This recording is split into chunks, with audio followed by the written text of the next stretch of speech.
We have so many different Palestinians, everyone with its own perspective and where they come from. And for me, I'm just writing my personal story and my perspective. I don't know how to write anything else if it's not coming from the heart and about my people. You kept pushing me and lecturing me about the Palestinian cause, about getting involved. I was born in Haifa and now I'm based in New York City. It's an autobiographical story growing up in Israel, coming to America and trying to find my place in the world. It's a story about belonging. My show is called The Return. The essence of it is really about human relationship, racism, discrimination, oppression. A vicious system is separating the love story. And if you take that away, then there is hope. So I would go from an estate for the Arabs. I would cut the Arabs. Home is something that most people, I think, take for granted. If we're talking specifically about people like us, Palestinian-Israelis, home is taken away from you even if you want to claim it. You must be Arab-Israeli then. You know what we call you here? خونة ولاد كلب. Traitors.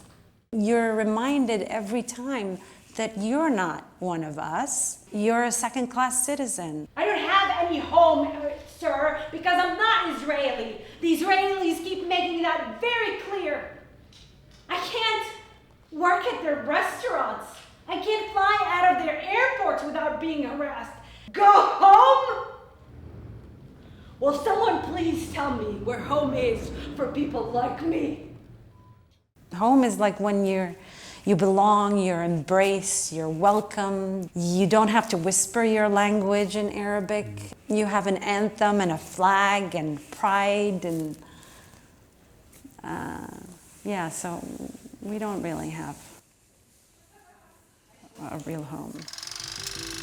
I was born in a village called Bukaya in the Upper Galilee. The history of Palestine, everybody came and conquered Palestine. You know, the Greek, the Persians, the Romans, they come and go. Not in 1948. May of 1948, a new Jewish state, Israel, was born in a bath of blood.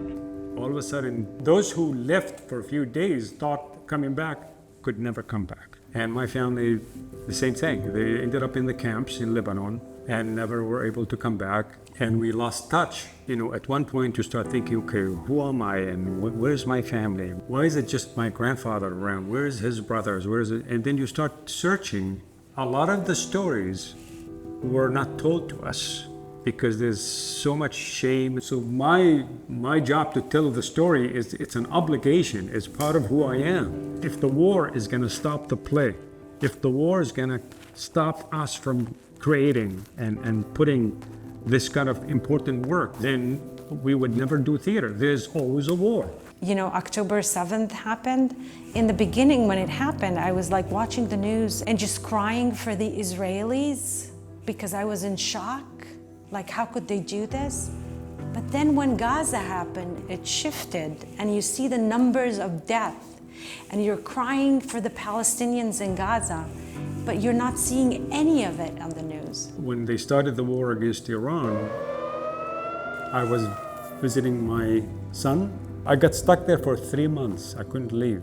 A siren would go and you have to find a bomb shelter, and most people in villages don't have bomb shelters. And we just sit and say, okay, well, let's hope it's not gonna land on my house. And the kids, oh my God, watching the kids. Right away, they close their ears, shaking. If people saw the misery and the heartbreaking images of the other side, then we can maybe solve this. In TV and film, the way we're portrayed as, you know, the enemy, the villain, the terrorist. I think in general, not just Israelis, Americans, and in the world, like if you don't know the story of the other, you can't feel anything for them.